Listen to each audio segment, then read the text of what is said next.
Que le Seigneur vous bénisse. Nous sommes encore très heureux d'être à nouveau ensemble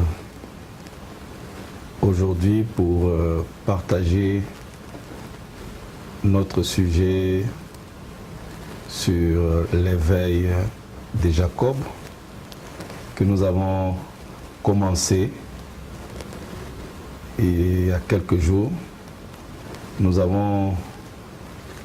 Nous sommes en train d'introduire sur l'éveil de Jacob, dont nous avons dit que ce n'était rien d'autre que l'éveil de la conscience de l'Église, la conscience de l'humanité. Jacob qui représente là l'épouse de Jésus-Christ, l'Église du Dieu vivant, ou toute autre personne qui accepte de s'identifier à ce caractère de Jacob. Et nous avons vu que c'est un sujet très important, ce sujet de la conscience, de l'éveil de la conscience ou la prise de conscience. Nous allons beaucoup développer cela. Nous y allons petit à petit, nous prenons un point et nous avançons avec. Alors, avant de continuer, nous allons relire ensemble notre verset d'habitude qui se trouve dans Genèse chapitre 28, verset 16, qui dit « Jacob s'éveilla de son sommeil et dit « Certainement l'Éternel est en ce lieu et moi je ne le savais pas. » Nous allons prier le Seigneur, nous te disons merci Seigneur Jésus-Christ pour ce privilège que tu nous as accordé ensemble de nous retrouver autour de ta parole avec mes bien-aimés frères et sœurs en Christ partout où ils sont, partout où ils suivront cette bande.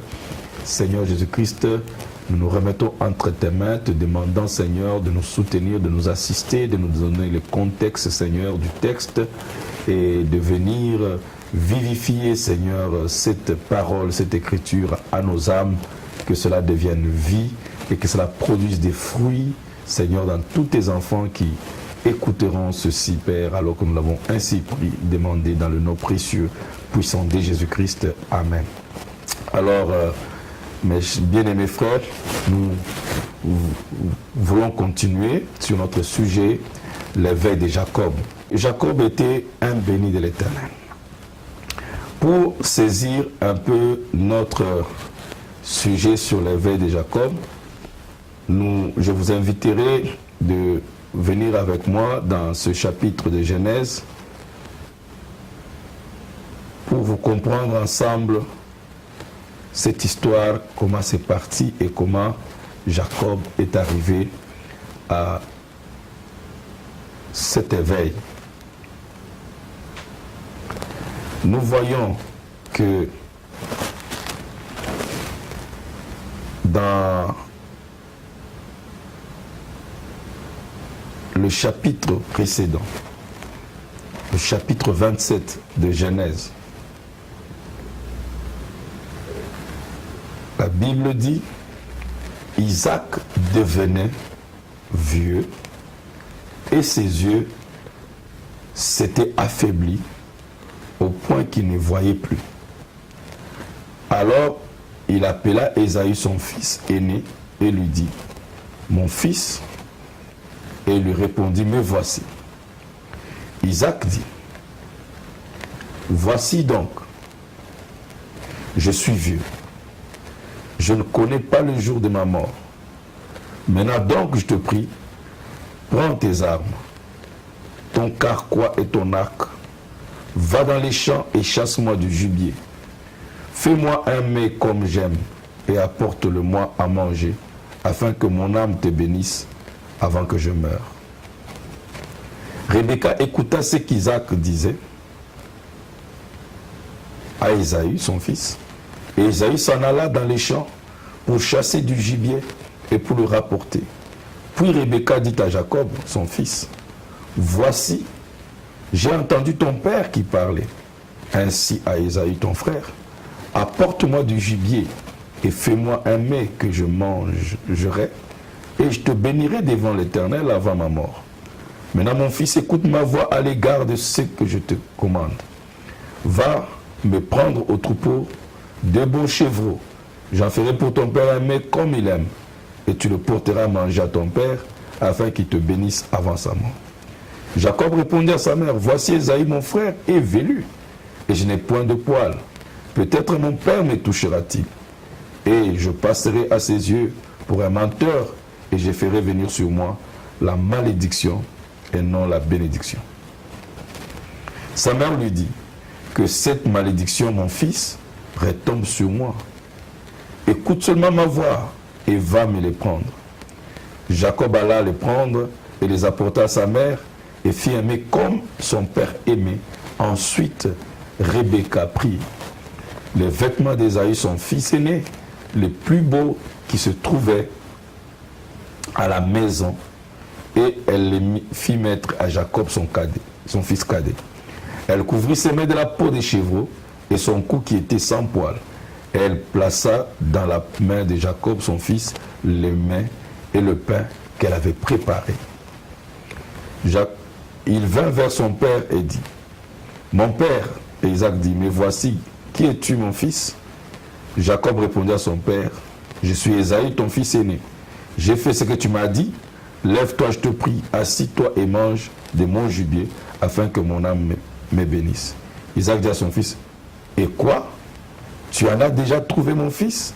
Et Jacob répondit, « C'est que l'Éternel, ton Dieu, l'a fait venir devant moi. » Isaac dit à Jacob, « Apporte donc, et que je te touche, mon fils, pour savoir si tu es mon fils Ésaü ou non. » Jacob s'approcha d'Isaac, son père, qui le toucha et dit, « La voix est la voix de Jacob, mais les mains sont les mains d'Ésaü. » Il ne les reconnut pas parce que ses mains étaient velues comme les mains d'Ésaü, son frère, et il les bénit et dit, « C'est toi qui es mon fils Ésaü ?» Et Jacob répondit, « C'est moi. » Isaac dit, « Sers-moi et que je mange du gibier de mon fils, afin que mon âme te bénisse. » Jacob le servit, et il mangea. Il lui apporta aussi du vin, et il but. Alors Isaac, son père, lui dit, « Apporte donc et baise-moi mon fils. » Jacob s'approcha et le baisa. Isaac sentit l'odeur de ses vêtements, puis il le bénit et dit, « Voici l'odeur de mon fils, et comme l'odeur d'un champ que l'Éternel a béni. Que Dieu te donne de la rosée du ciel et la graisse de la terre, du blé et du vin en abondance. Que les peuples te soient soumis et que des nations se prosternent devant toi. Sois le maître de tes frères et que les fils de ta mère se prosternent devant toi. Maudit soit quiconque te maudira et béni soit quiconque te bénira. » Isaac avait fini de bénir Jacob, et Jacob avait à peine quitté son père Isaac, qu'Ésaü son frère revint de la chasse. Il fit aussi aimer qu'il apporta à son père et dit à son père, « Que mon père se lève et mange du gibier de son fils, afin que ton âme me bénisse. » Isaac son père lui dit, « Qui es-tu » Et il répondit, « Je suis ton fils aîné Ésaü. » Isaac fut saisi d'une violente émotion, et il dit, « Qui est donc celui qui a chassé du gibier et me l'a apporté? J'ai mangé de tout avant que tu vinsses, et je l'ai béni, aussi sera-t-il béni. » Lorsqu'Ésaü a entendu les paroles de son père, il poussa de forts cris, plein d'amertume, et dit à son père, « Bénis-moi aussi mon père. » Isaac dit, « Ton frère est venu avec ruse et il a enlevé ta bénédiction. » Ésaü dit, « Est-ce parce qu'on l'a appelé du nom de Jacob qu'il m'a supplanté 2 fois? Il a enlevé mon droit d'aînesse. Et voici maintenant qu'il vient d'enlever ma bénédiction. » Il dit, « N'as-tu pas réservé la bénédiction pour moi? » Isaac répondit, et il dit à Ésaü, « Voici, je l'ai établi ton maître, et je lui ai donné tous ses frères pour serviteurs. Je l'ai pourvu de blé et de vin. Que puis-je donc faire pour toi, mon fils? » Ésaü dit à son père, n'as-tu que cette seule bénédiction, mon père? Bénis-moi aussi, mon père. Et Ésaü éleva la voix et pleura. Isaac, son père, répondit et lui dit, voici, ta demeure sera privée de la graisse de la terre et de la rosée du ciel d'en haut. Tu vivras de ton épée et tu seras asservi à ton frère, mais en errant librement ça et là, tu briseras son joug de dessus ton cou. Ésaü conçut de la haine contre Jacob à cause de la bénédiction de son père, dont son père l'avait béni. Ésaü dit en son cœur, les jours du deuil de mon père vont approcher, et je tuerai Jacob, mon frère. On rapporta à Rebecca les paroles d'Ésaü, son fils aîné. Elle fit alors appeler Jacob, son fils cadet. Elle lui dit, voici Ésaü, ton frère, veut tirer vengeance de toi en te tuant. Maintenant, mon fils, écoute ma voix. Lève-toi, fuis chez Laban, mon frère, à Charan, et reste auprès de lui quelque temps, jusqu'à ce que la fureur de ton frère s'apaise, jusqu'à ce que la colère de ton frère se détourne de toi, et qu'il oublie ce que tu lui as fait, alors je te ferai revenir. Pourquoi serais-je privé de vous deux en un même jour? Rebecca dit à Isaac, je suis dégoûté de la vie à cause des filles des Heths. Si Jacob prend une femme comme celle-ci parmi les filles des Heths, parmi les filles du pays, à quoi me servira la vie? Isaac appela Jacob, le bénit et lui donna cet ordre, tu ne prendras pas une femme parmi les filles de Canaan. Lève-toi, va à Padan-Aram, à la maison de Bethuel, père de ta mère, et prends-y une femme d'entre les filles de Laban, frère de ta mère. Que le Dieu Tout-Puissant te bénisse, te rende fécond, te multiplie, afin que tu deviennes une multitude de peuples, qu'il te donne des bénédictions d'Abraham à toi et à ta postérité avec toi, afin que tu possèdes le pays où tu habites comme étranger, et qu'il a donné à Abraham et Isaac, fils de Jacob. Et Isaac fit partir Jacob, qui s'en alla à Padan-Aram auprès de Laban, fils de Bethuel, l'Araméen, frère de Rebecca, mère de Jacob et d'Ésaü. Alors, je voulais qu'on puisse ensemble voir le toile de fond de ce que nous sommes en train de parler, cet éveil. Comment cela est arrivé? Comme vous venez de le constater dans Genèse 27,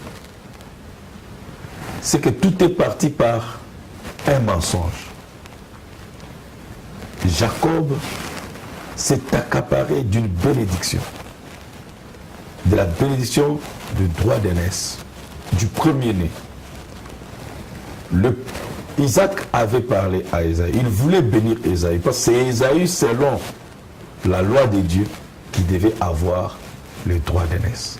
Mais nous savons que dans les chapitres précédents, Ésaü avait méprisé ce droit d'aînesse quand il avait faim. Et il avait déjà vendu le droit d'aînesse à son frère Jacob.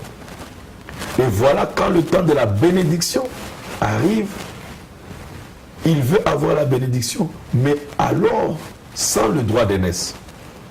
Et c'est impossible, c'était incompatible que d'avoir la bénédiction sans le droit d'aînesse. Parce que les deux vont ensemble. Et comme il avait déjà vendu le droit d'aînesse, le Dieu de justice, il est venu par la mère, leur mère, et a inspiré à Jacob d'apporter le mets que son père avait demandé, et l'a habillé comme Ésaü, et il s'est accaparé. Il s'est accaparé de la bénédiction. Et quand le père bénit Jacob, il dit que l'odeur de mon fils est comme l'odeur d'un champ que l'Éternel a béni. Il dit que Dieu te donne de la rosée du ciel et de la graisse de la terre, du blé et du vin en abondance. Que des peuples te soient soumis et que des nations se prosternent devant toi. Sois le maître de tes frères et que les fils de ta mère se prosternent devant toi. Maudit quiconque te maudira et béni quiconque te bénira. Ça, ce sont les bénédictions que Jacob venait d'avoir. Que les fils de ta mère se prosternent devant toi. Que tu sois le maître de tes frères. Que des peuples te soient soumis, maître de tes frères, qui se prosternent devant toi. Que les peuples te soient soumis. Et ça, c'est le prophète de Dieu qui a placé ces bénédictions sur Jacob. Donc à partir de cette bénédiction, Ésaü était automatiquement assujetti et soumis à Jacob. Et cette bénédiction étant sur Jacob, quand Ésaü menace de tuer Jacob, Jacob prend fuite avec la bénédiction sur lui. La bénédiction qui dit que Ésaü te soit soumis, que tu sois le maître d'Ésaü. Voilà que le monsieur, avec la bénédiction sur lui, il fuit. La Bible dit que Dieu nous a bénis de toute bénédiction spirituelle dans les lieux célestes en Christ Jésus. Et Jésus a dit que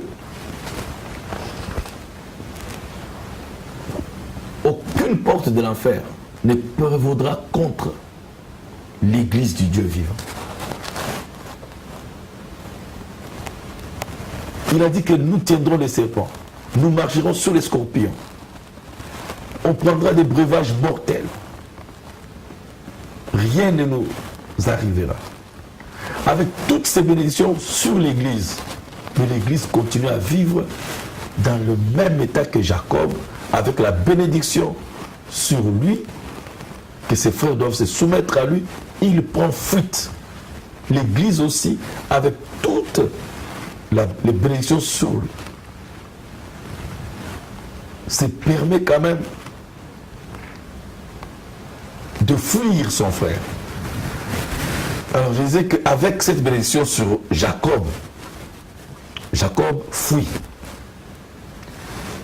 Donc vous comprenez que ce n'est pas le fait d'avoir la bénédiction qui est un problème.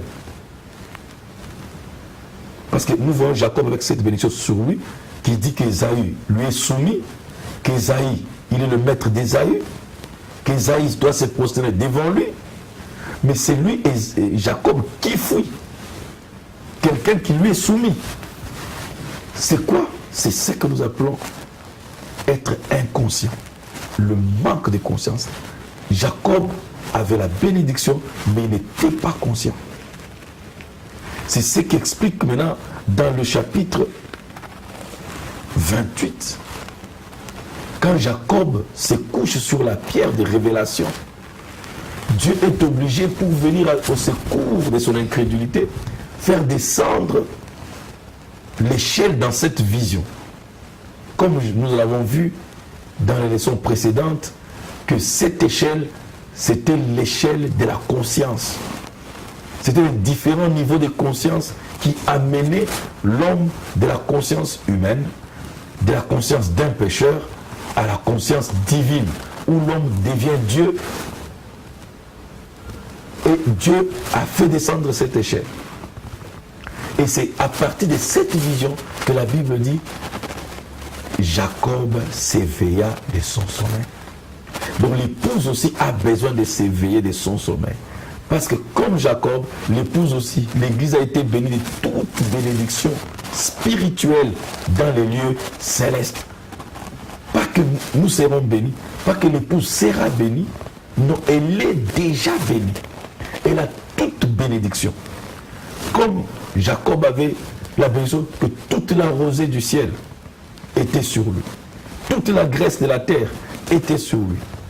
Et quand Ésaü vient réclamer aussi la bénédiction, mon père, bénis-moi aussi. Isaac prend le soin de lui dire que j'ai tout donné à Jacob. Donc il ne me reste plus rien. C'est ce que la Bible dit. Nous avons été bénis de toutes. Donc Dieu a vidé son stock de bénédictions sur l'épouse. Au point que quand Ésaü vient demander, quand les incrédules peuvent demander, il n'y a rien, Dieu n'a plus rien, parce que tout a été déjà donné à Jacob, tout a déjà été donné à l'épouse. Mentionnez n'importe quelle bénédiction. Vous ne serez pas bénis, vous êtes déjà. Bénédiction spirituelle, bénédiction matérielle, bénédiction physique, bénédiction financière. Mentionnez toute bénédiction qui puisse exister. Tout a été déversé dans l'épouse. Tout a été déversé dans l'homme. Mais qu'est-ce qui fait que malgré ces bénédictions, l'Église continue à vivre comme des maudits, comme des gens pauvres, des malheureux? C'est par manque de conscience. C'est simplement ça. Et l'homme de Dieu, William Marion Branham, le prophète de Dieu Tout-Puissant, nous dit ceci. Que maintenant, nous voyons l'attribut, les fils de son esprit. Ils ne sont pas encore entrés dans un corps de la forme de la parole, mais une théophanie. Ce corps ici est assujetti à la parole et est en train d'attendre le changement de ce corps. Mais dans la différence entre lui qui est Christ, et vous, en tant que des fils, c'est que lui, au commencement, la parole, ça avait pris une forme amorphée du corps, et il est venu vivre là-dedans, dans la personne de Melchisédek, comme une théophanie. Et plus tard, nous n'avons plus jamais entendu parler de Melchisédek, parce qu'il était devenu Jésus-Christ. Et Melchisédek était le grand prêtre, mais il était devenu Jésus-Christ. Maintenant, vous avez contourné cela. Donc nous ne sommes pas passés de la théophanie, de la pensée de Dieu à la théophanie, et de la théophanie au corps. Nous avons contourné la théophanie. Nous sommes partis de l'Esprit de Dieu, de la pensée de Dieu, directement projetés dans le corps de chair. Il dit, c'est ça la différence entre nous et Jésus. Parce que dans cette forme-là, la forme de la théophanie, il connaissait toutes choses. Donc Jésus, en passant par la théophanie, le corps-parole, il a gardé la conscience, l'omniscience. Et c'est ce qui fait qu'il connaissait toutes choses. Mais vous n'avez jamais été capable de l'être encore. Donc la différence entre nous et Jésus, c'est que Jésus avait gardé sa conscience divine. Il avait gardé sa conscience de Dieu. Il avait gardé cette conscience du Christ. La pensée de Jésus n'était que la pensée de Dieu. Il ne pensait que sur Dieu. Il ne pensait que de la parole. Il pensait comme Dieu.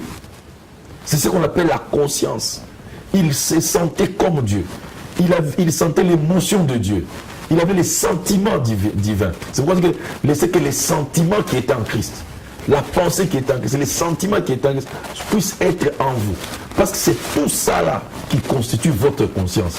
Ce sont vos pensées, les qualités de vos pensées, vos sentiments, ce que vous ressentez, ce que vous connaissez. C'est ça qui constitue votre conscience. À quoi vous pensez à tout moment. Et Jésus avait gardé cette mémoire divine. Donc quand il est venu sur la terre, il ne pouvait pas réfléchir comme un homme. Il ne pouvait pas réagir comme un homme. Il avait gardé cette conscience de Dieu. Et nous avons contourné cela. Et c'est comme ça que nous sommes devenus inconscients.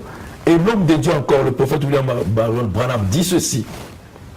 Dans la foi parfaite, il dit, il connaissait qui il était. C'est pourquoi il avait la foi. La foi a produit, la foi pouvait produire quand il connaissait qui il était.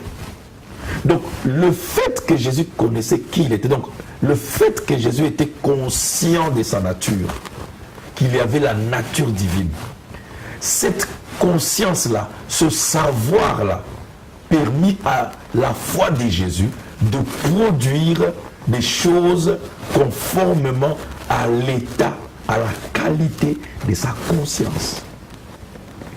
Donc c'est pourquoi, si nous aussi, nous pouvons avoir la même conscience que Jésus avait, nous produirons les mêmes effets, les mêmes œuvres, les mêmes manifestations, la même expression. Alors je reviens encore sur ce point-là pour insister que la qualité de votre conscience produit la qualité de vie que vous avez. Si nous nous sommes comportés comme des pécheurs, si nous sommes comportés comme des médiocres, si nous sommes comportés comme des faibles, c'est parce que c'est l'état de conscience que nous avons entretenu. C'est l'état de conscience que nous avions. Et c'est cet état de conscience qui produit la qualité de vie que nous avons. Donc laissez-moi un peu insister sur ce plan ici. Que l'état de conscience que vous avez produit l'état de vie que vous avez, la qualité de vie que vous avez. Vous voyez quelqu'un, s'il est sale, n'allez pas très loin. C'est sa conscience, c'est ça l'état de conscience. La saleté n'est que l'expression de l'état de sa conscience. C'est qu'il a une conscience de la saleté. Parce que dès que quelqu'un acquiert la conscience de la propreté, vous le verrez tout de suite, ça va réagir dans sa vie. Il se met à mettre de la propreté. Pour ceux qui voyagent, qui sont allés en Europe, qui sont allés en Afrique du Sud, aux États-Unis, vous savez bien qu'ils n'ont pas une meilleure terre que la nôtre. Ils n'ont pas une meilleure eau que la nôtre. Ils n'ont pas une végétation comme la nôtre. Mais vous savez que quand vous arrivez à Paris, vous arrivez en Suisse, vous arrivez en Allemagne, n'importe où dans ces pays des Blancs, l'ordre qui règne sur la route, les fleurs qui sont au bord des routes, les jardins, tout est propre, tout est neat. Ce n'est pas que ils ne mangent pas, ils mangent plus que nous. Ils ont tout ce que nous avons. Ils boivent de l'eau, ils boivent des jus. Mais vous ne verrez jamais sur la route une bouteille qui traîne. Vous ne verrez pas de sachets qui traînent. Vous ne verrez pas de saletés qui traînent. Vous voyez quelqu'un qui boit dans la voiture, qui mange, et il a des sachets qui restent. Il va les garder jusqu'à ce qu'il va arriver là où il y a une poubelle. Qui que ce soit, même un enfant, même quelqu'un qui vient du village. J'ai été déjà surpris plusieurs fois. Je mange quelque chose et puis je prends un truc, je jette par la fenêtre. Et le frère me tient dans la main. Qu'est-ce que tu es en train de fabriquer? Quelle était la différence? Nous avons des consciences différentes. Nous avons tous mangé avec eux. Mais moi, directement, comme je viens avec la conscience africaine, la conscience des Chinois, la conscience congolaise, où nous mangeons et nous jetons les choses juste à côté là où nous sommes. J'ai commencé à jeter, on m'a tenu à la main. Il n'y avait pas la police là-bas pour nous arrêter. Il n'y avait pas la police pour nous arrêter. Mais la conscience qui qu'ils ont déjà développé ne permettait pas qu'il y ait la police ou pas qu'on jette les choses n'importe où. C'est une conscience qui se développe. On peut parler de la saleté qu'on arrange. Ce que nous voyons dans nos pays ici, dans nos villes, ce n'est que l'état de nos consciences. Je crois que, sans trop demander, sans tout ça, juste en passant un simple conseil à nos chefs, à nos dirigeants, que là où il faut beaucoup travailler, c'est sur l'état de conscience. C'est commencer d'abord à travailler les consciences de nos concitoyens. Transmettre une conscience de propreté, une conscience de l'ordre, une conscience de discipline. Si on peut développer cette conscience dans les hommes, automatiquement, vous allez voir que les choses vont disparaître. Ça n'a pas duré ici, à Brazzaville. Le président de la République a pris une simple décision. Plus de sachets, plus d'eau dans les sachets, plus de sachets dans les marchés. Les gens ont essayé de bouder, mais une conscience s'est établie. La ville est devenue propre de soi-même déjà par le fait que les sachets ne sont plus là. Et si on continue à développer de telles consciences, les choses vont changer. Nous n'aurons plus à chercher à voyager pour aller dans les pays européens parce que nous allons produire des pays plus beaux, mieux fleuris, mieux arrangés que les leurs, parce que nous avons toutes les potentialités. Donc ici, notre état, notre qualité de vie n'est que le reflet de l'état de notre conscience. On commence par travailler la conscience. On commence à développer la conscience. C'est ce que nous voyons, c'est pourquoi nous voulons insister là-dessus. Nous n'irons jamais loin. Nous ne réussirons jamais quelque chose si notre conscience, la chose à faire, c'est commencer par la conscience. L'éveil de la conscience. Et cet éveil de la conscience, c'est dans tous les domaines comme je vais vous les démontrer. Peut-être jusqu'à présent, vous ne comprenez pas encore là où je vous amène. Mais vous comprendrez, ça deviendra très clair et votre vie sera transformée par ces révélations. Mais j'insiste pour que d'abord, chacun de vous soit convaincu et accepte que ma conscience doit être transformée. Ma conscience doit s'éveiller. Parce que nous voyons ici un exemple d'un homme de Dieu qui a été béni, un fils de Dieu avec toutes les bénédictions célestes. Mais il est en train de fuir la personne qui lui est soumise. On voit aujourd'hui les chrétiens en train de fuir les sorciers. Les pasteurs en train de prêcher contre les sorciers. Trembler devant les sorciers. Faire des veillées de prière. Faire des jeûnes de 45 jours, de faire ceci, juste pour se protéger contre les sorciers. C'est les sorciers qui doivent s'inquiéter, qui doivent fuir, qui doivent trembler. Ce n'est pas à nous de jeûner pour que les sorciers ne nous touchent pas. Nous devons peut-être jeûner pour que nos vies changent, pour que notre conscience change, pas pour que les sorciers ne nous touchent pas. C'est le sorcier qui doit trembler parce que nous avons déjà la bénédiction. Que tous les démons de l'enfer nous seront soumis. Ils seront sous nous. Dieu a dit à Jacob que les peuples te soient soumis. Et Dieu dit à l'Église que tous les démons de l'enfer te seront soumis. La Bible dit par David, qu'est-ce que l'homme pour que tu te souviennes de lui? Tu l'as fait de pas inférieur à Dieu. Et tu lui as donné domination sur toutes choses. Domination sur toutes choses. Et tu lui as donné la domination sur l'œuvre de tes mains. Et tu as mis sous ses pieds toute l'œuvre de tes mains. Satan, si c'est une œuvre des mains de Dieu, il doit être sous les pieds de l'époux. Les démons, s'ils sont une œuvre des mains de Dieu, ils sont sous les pieds de l'épouse. Les maladies sont sous les pieds de l'épouse. Les malheurs, les difficultés, la pauvreté. Donc c'est déjà sous nos pieds. Dieu ne viendra pas les mettre. Mais qu'est-ce qui nous manque? la prise de conscience. Que nous prenions conscience, que nous devenions conscients que les démons sont sous nos pieds, que le péché est sous nos pieds, que le diable est sous nos pieds, que les sorciers sont sous nos pieds. La Bible montre clairement que quand Jésus-Christ est né, il y a eu 3 magiciens.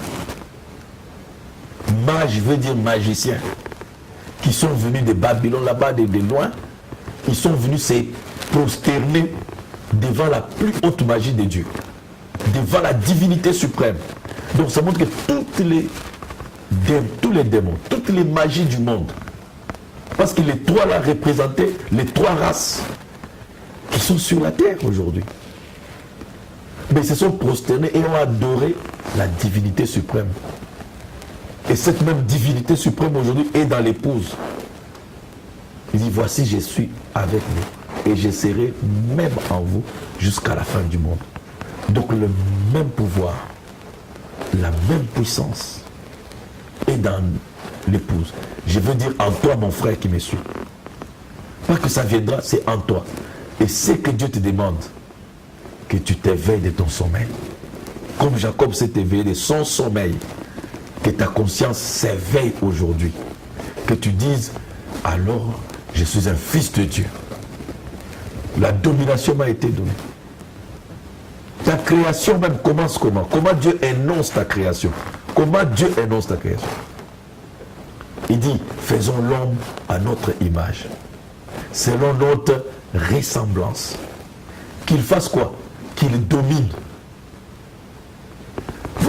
Voilà pourquoi Dieu t'a créé. Dieu t'a créé à son image, à sa ressemblance, pour une raison principale. Que tu domines sur toute créature que Dieu a faite. Pourquoi tu ne domines pas aujourd'hui? À la maison, tu ne sais pas dominer les problèmes de ton foyer. Au travail, tu ne sais pas dominer tous les problèmes qui t'arrivent. Les problèmes des enfants, les problèmes financiers, on n'arrive pas à les dominer. Ce sont ces choses qui nous dominent, qui nous contrôlent, qui nous manipulent, qui nous malmènent. Alors que nous avons la promesse que c'est à nous de dominer sur toutes choses. Tout ce qui s'émeut, il n'y a rien que tu ne peux pas dominer. Dieu ne viendra pas te donner une puissance de domination. Nous prions pour que Dieu nous donne la puissance. Non, nous avons déjà la puissance. Notre prière doit changer aujourd'hui. De Dieu, éveille notre conscience. Réveille-nous à ce que nous sommes réellement. Donne-nous cette conscience que Jésus-Christ avait quand il était sur la terre. Où il pouvait dire, moi et le Père, nous sommes un. C'était ça, c'est l'état de sa conscience. Le Père est en moi et moi je suis en lui. Je ne fais que ce que je vois faire au Père. Au Père, change notre conscience. Donne-nous une conscience de Christ. Où nous pouvons t'avoir devant nous chaque instant. Et que nous puissions manifester, exprimer, extérioriser la vie à laquelle tu nous as prédestinés. C'est ça que je voulais vous dire dans cette partie-ci. Que notre vie, notre destinée, c'est d'être des Christ sur la terre, d'être Dieu sur la terre. Et Dieu l'a montré dans cette échelle de la conscience. Montré que Jacob, malgré tes erreurs, malgré tes péchés, malgré ton nom qui dit que tu es un menteur, un supplanteur, mais il y a quand même une échelle qui peut te permettre de gravir depuis ces niveaux de menteur. Tu peux monter jusqu'à la divinité. Quitter cet état de menteur, quitter cet état de faiblesse, quitter cet état de maladie, quitter cet état d'humanité et devenir Dieu sur la terre. C'est ça qui devait être votre prière. C'est cela qui devait être l'objet de nos investigations, l'objet de nos consécrations. Si nous devions faire des 45 jours de prière, ça devait être sur ça. Et non pas pour aller chercher à chasser les sorciers, à neutraliser les sorciers et parler des sorciers du matin au soir. Et en faisant ça, nous croyons que nous sommes en train de vaincre les sorciers. Non, nous développons là une conscience de la sorcellerie. Et c'est ça qui s'exprime dans nos vies. Nous commençons à avoir peur. Un cafard passe dans ta maison, ça devient un sorcier qui t'a visité. Les souris dans la maison, c'est des sorciers. Les toiles d'araignée, c'est les sorciers. Paul voit les toiles d'araignée dans la maison, là, ce sont les antennes paraboliques des sorciers. Et c'est ça, cette conscience-là, que les pasteurs et les églises sont en train de développer. Donc on nous rabaisse même au plus bas que les animaux, que Dieu a dit que nous allons dominer sur tous les animaux. Maintenant, nous avons peur des cafards, même pas du lion, cafards, des souris. Parce qu'on a créé une conscience où l'homme aujourd'hui, même un grand intellectuel, un universitaire, croit que les cafards peuvent le nuire. Un chat pleure à la fenêtre sans effet, sans effet. Le sans effet là, ça témoigne là la peur. On a peur d'un chat. Mais la Bible dit quoi dans Genèse? Tu domineras. Tu domineras. Nous savons que les démons peuvent s'incarner dans les animaux pour tuer les hommes ou pour faire du mal à un homme. Mais les chats ne deviennent pas une sorcière. Arrêtons cette conscience. Revenons à nous-mêmes. Réveillons-nous. Éveillons-nous. Soyons éveillés. Prenons conscience de notre vocation, de notre appel. Alors vous comprendrez que les choses vont commencer à changer dans votre vie. J'aimerais, en terminant, vous dire que tout est conscience. Et il y a différents niveaux de conscience, différents états de conscience. La pauvreté est une conscience. Il y a une conscience de la pauvreté, il y a une conscience de la richesse. Il y a aussi une conscience de la sainteté. C'est ce que la Bible dit. Il y a une conscience du péché. Il y a une conscience à tous les niveaux.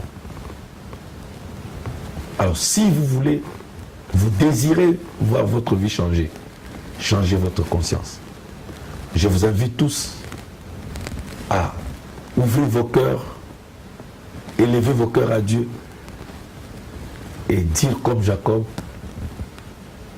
réellement, certainement, l'Éternel est dans ce lieu et moi, je ne le savais pas. Certainement, la puissance de Dieu est en moi et moi, je ne le savais pas. Certainement, la divinité de Jésus-Christ est dans mon cœur et moi, je ne le savais pas. Alors, à partir de ce moment-là, ça sera le début de prise de conscience, ce sera le début de votre ascension sur l'échelle de Jacob jusqu'au trône de Dieu. Que Dieu vous bénisse. Shalom et à bientôt.